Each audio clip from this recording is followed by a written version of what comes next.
우리를 에워싸고 계신 하나님의 임재를 의식하면서 천천히 깊은 들숨을 쉬십시오.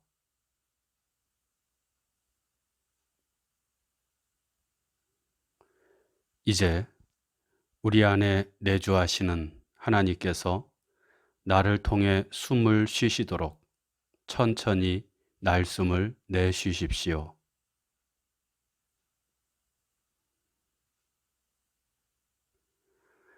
이렇게 천천히 몇 번 들숨과 날숨을 반복하며 하나님의 임재 가운데 머무십시오.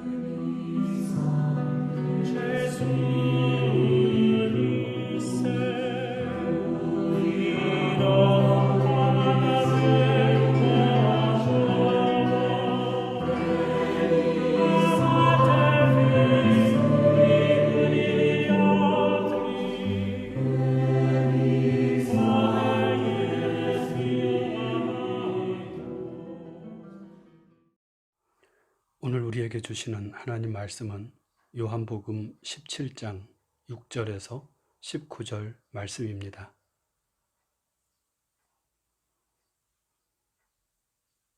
이제 낭독합니다. 하나님 말씀에 경청하십시오. 세상 중에서 내게 주신 사람들에게 내가 아버지의 이름을 나타내었나이다. 그들은 아버지의 것이었는데 내게 주셨으며 그들은 아버지의 말씀을 지키었나이다.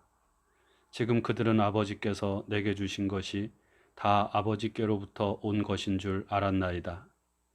나는 아버지께서 내게 주신 말씀들을 그들에게 주었사오며 그들은 이것을 받고 내가 아버지께로부터 나온 줄을 참으로 아오며 아버지께서 나를 보내신 줄도 믿었사옵나이다.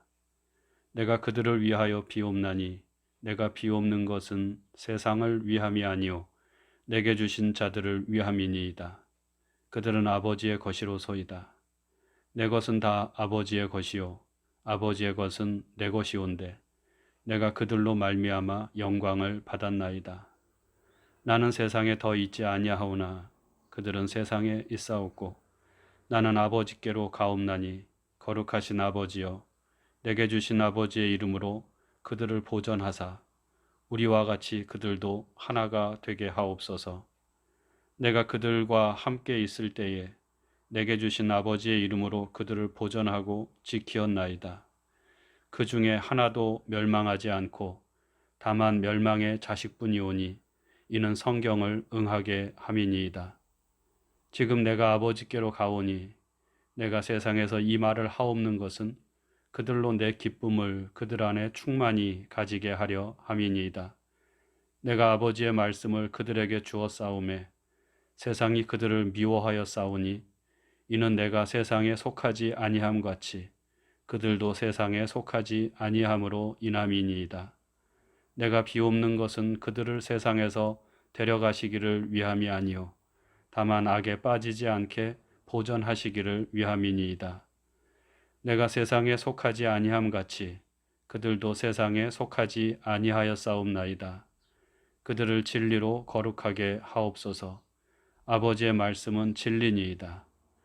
아버지께서 나를 세상에 보내신 것 같이 나도 그들을 세상에 보내었고 또 그들을 위하여 내가 나를 거룩하게 하오니 이는 그들도 진리로 거룩함을 얻게 하려 함이니이다. 주신 말씀을 잠시 묵상합니다.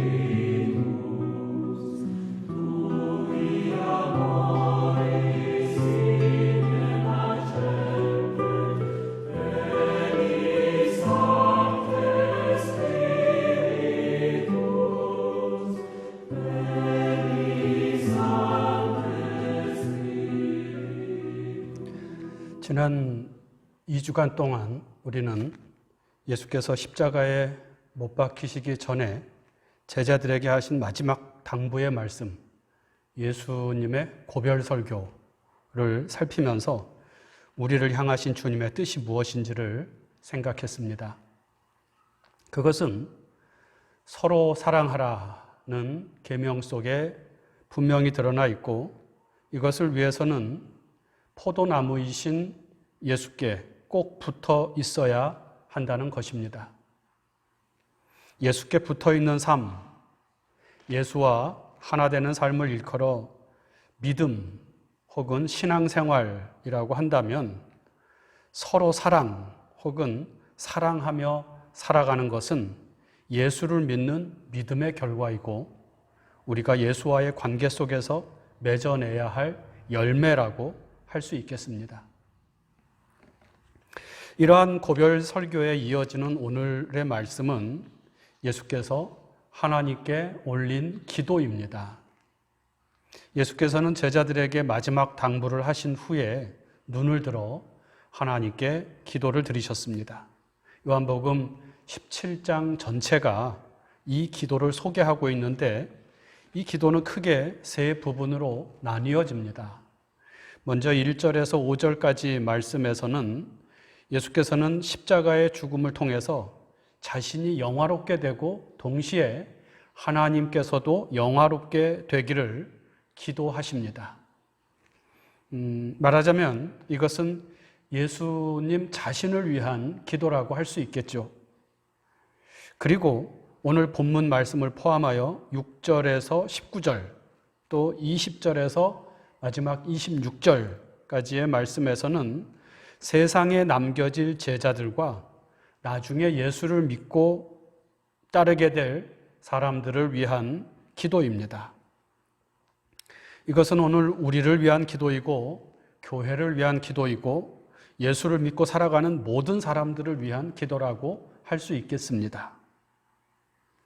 이렇게 보면 예수께서는 마지막 순간 하나님께 기도하실 때 자기 자신보다는 제자들을 위해, 믿는 자들을 위해 더 많은 기도를 올리신 것을 알 수가 있습니다. 고별 설교가 시작되는 13장 1절에는 이런 말씀이 있습니다. 6월절에 예수께서 자기가 세상을 떠나 아버지께로 돌아가실 때가 이른 줄 아시고 세상에 있는 자기 사람들을 사랑하시되 끝까지 사랑하시니라. 예수의 우리를 향한 사랑은 끝까지 사랑입니다. 그 사랑은 세상 끝날 때까지 이어지고, 그렇기 때문에 오늘 지금 우리에게도 여전히 이어지고 있습니다. 우리는 지금 이 영원한 예수의 사랑 안에 있는 것입니다. 오늘 예수의 고별 기도는 바로 이 점을 우리에게 말씀해 주고 있습니다. 이 시간 잠시 눈을 감고 침묵 가운데 십자가 죽음 앞에서도 우리를 위해, 바로 나를 위해 기도하신 예수를, 죽기까지 사랑하신 그 사랑을 묵상합시다.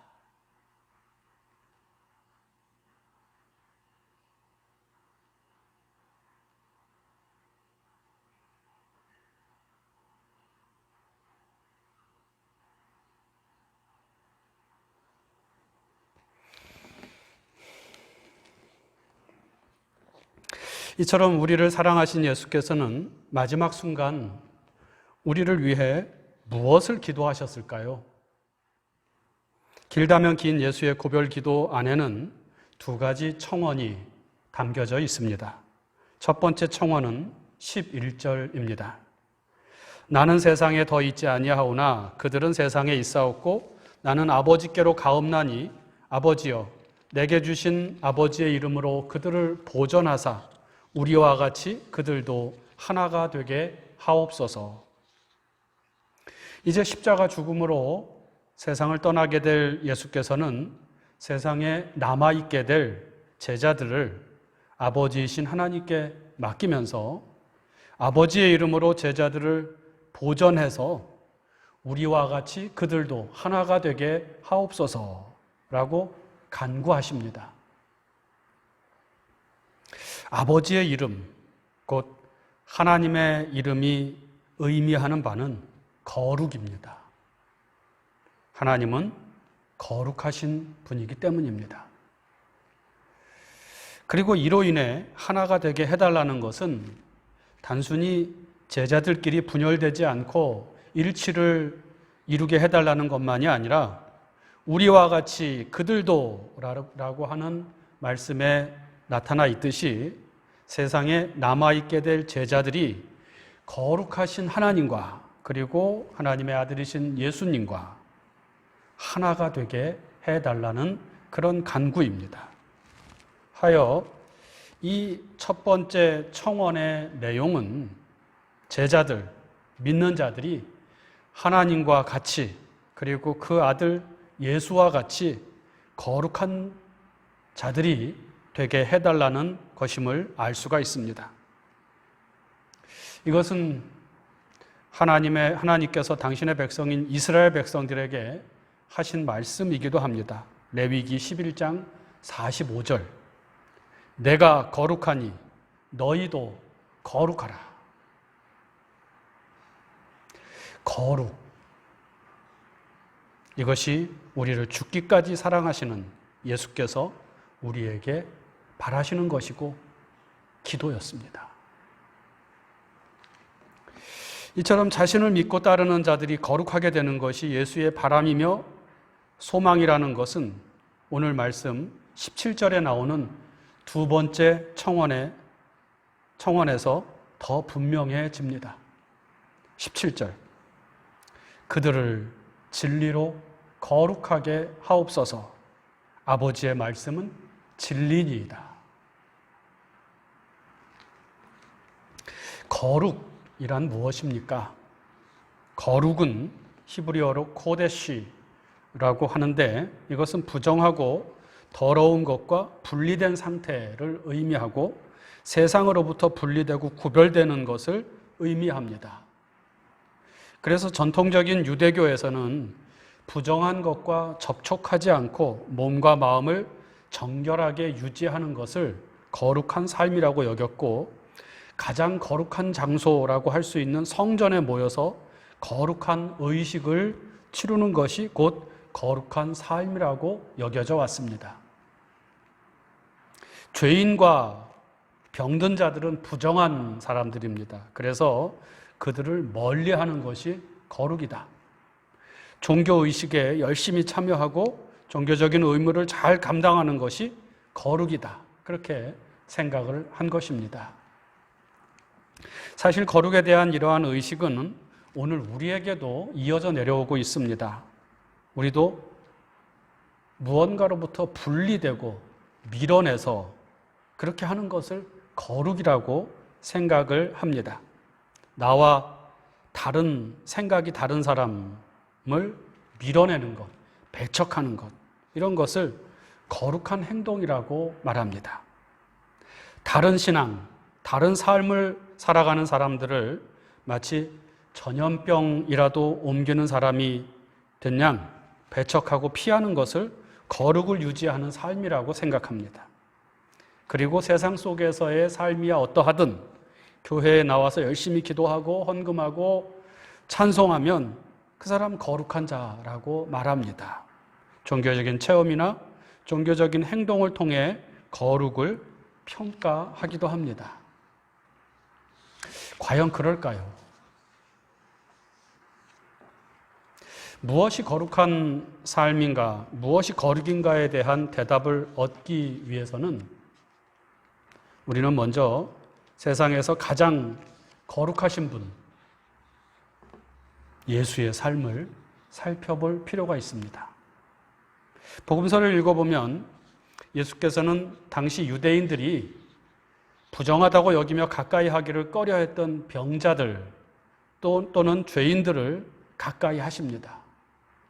그들의 손을 잡아주시고 하나님께서는 당신을 사랑하십니다 라고 하시면서 병을 고쳐주기도 하시고 새로운 삶을 살아가도록 인도해 주기도 하십니다.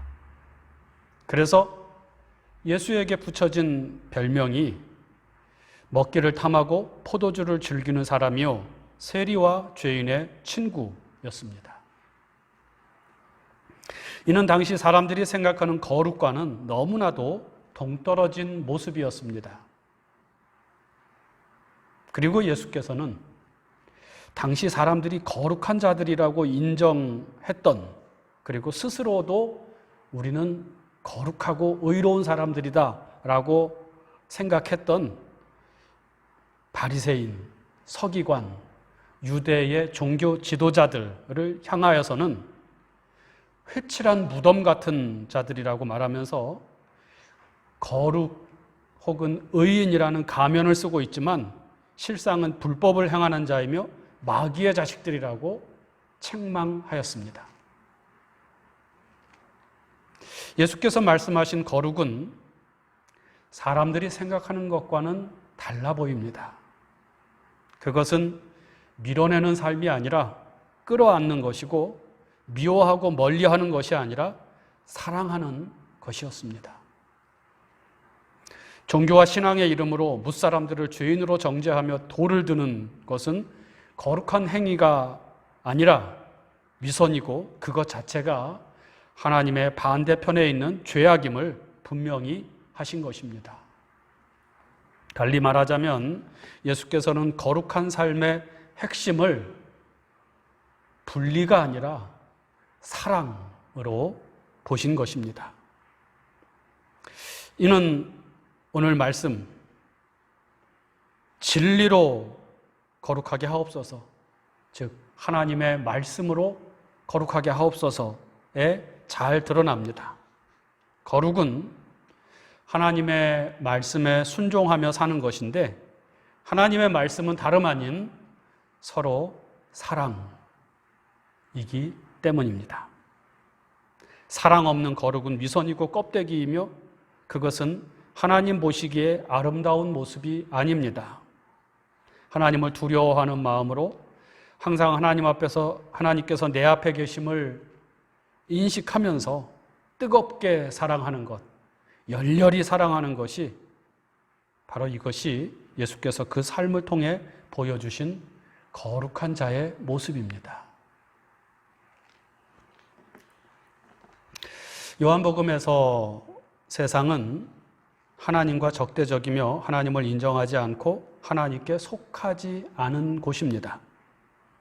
하나님을 인정하지 않고 하나님께 속하지 않은 세상의 가장 큰 특징은 사랑이 없다는 것입니다. 왜냐하면 하나님은 사랑이시기 때문이죠.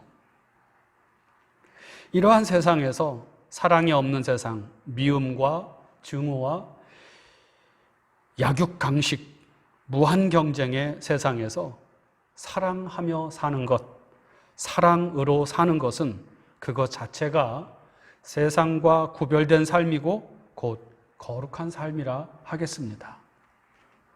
그래서 거룩하게 하옵소서라는 예수의 기도는 곧 사랑하는 자들이 되게 하옵소서라고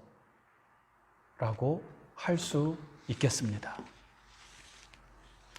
예수께서는 제자들과 이별을 앞두고 이 기도를 올리셨습니다. 그런데 예수께서는 제자들과의 이별을 단순히 헤어짐만이 아니라 제자들을 세상에 파송하는 것이라고 여기신 듯합니다. 18절 말씀입니다.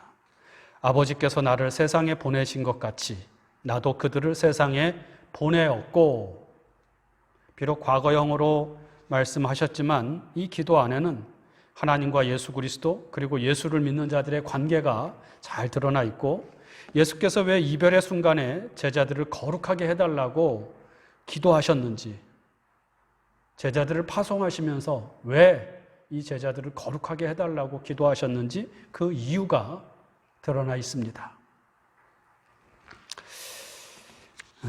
6절 말씀을 보겠습니다. 세상 중에서 내게 주신 사람들에게 내가 아버지의 이름을 나타내었나이다.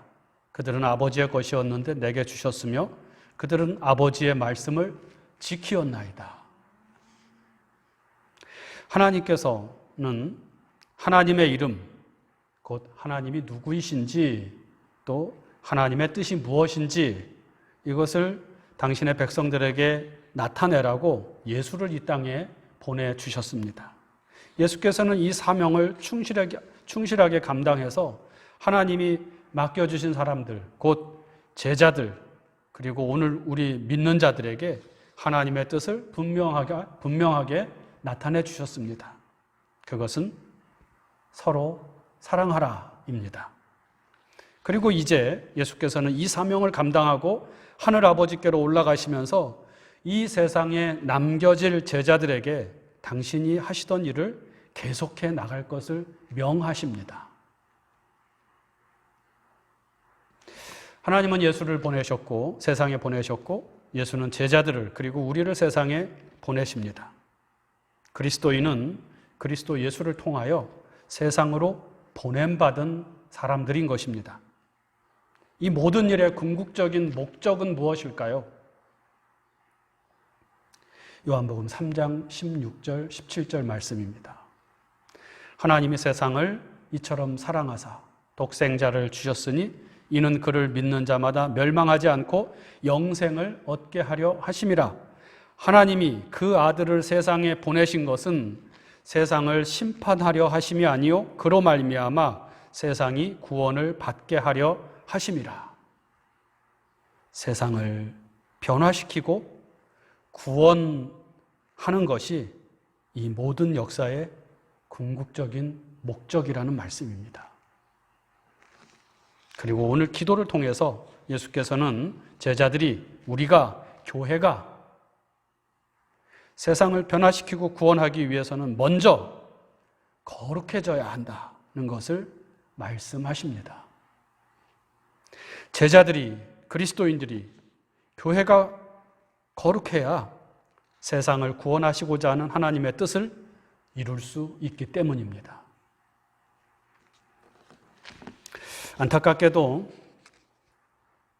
오늘 우리의 현실은 교회가 세상을 변화시키는 것이 아니라 교회가 세상으로부터 변화를 요구받고 있는 형국입니다. 세상의 빛과 소금이 되어야 할 교회가 세상으로부터 조도와 염도를 측정받고 있습니다. 왜 그럴까요? 세상이 악하기 때문일까요? 세상이 악한 것은 어제 오늘의 일이 아닙니다. 세상은 늘 하나님의 선하신 뜻을 거슬러 왔습니다. 문제는 세상에 하나님의 이름을 나타내야 할 교회가 세상보다 더 세상적인 집단이 되어버렸기 때문입니다. 그것이 문제라는 것이죠.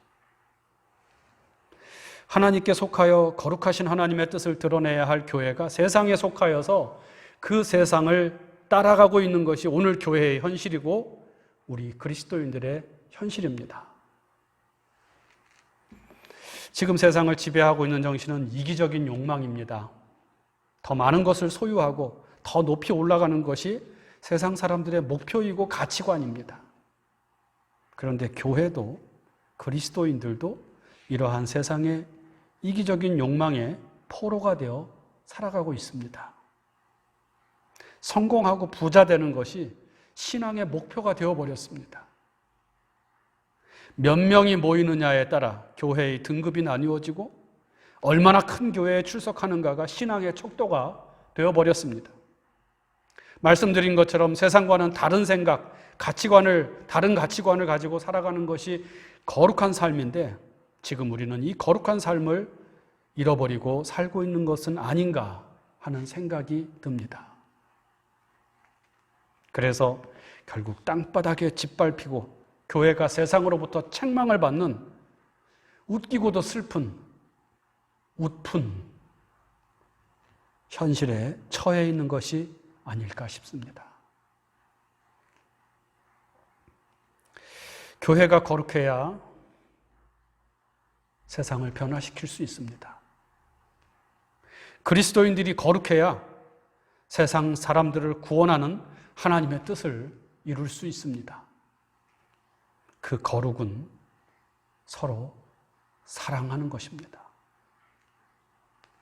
세상 사람들 모두가 배척을 해도 교회는 사랑으로 안아줄 수 있어야 합니다. 세상은 여러 가지 이유를 들어 어떤 종류의 사람들을 차별하고 모욕해도 교회는 그리스도의 사랑으로 품어 안을 수 있어야 합니다. 세상은 미움과 증오로 적대자들을 눌러야 평화가 이룰 수 있다고 생각하지만 교회는 이해하고 용서함으로 평화를 이루어 나가야 합니다. 거룩한 삶, 사랑하는 삶으로 세상을 새롭게 하는 우리 모두가 되기를 바랍니다. 묵상합니다. 거룩한 삶에 대해 묵상합시다. 주님께서는 거룩한 삶을 사랑하는 삶이라고 말씀해 주십니다. 그리고 이렇게 사랑하는 자만이 하나님의 뜻을 세상에 이룰 수 있다고 말씀하십니다. 나는 지금 거룩한 자로 살고 있습니까?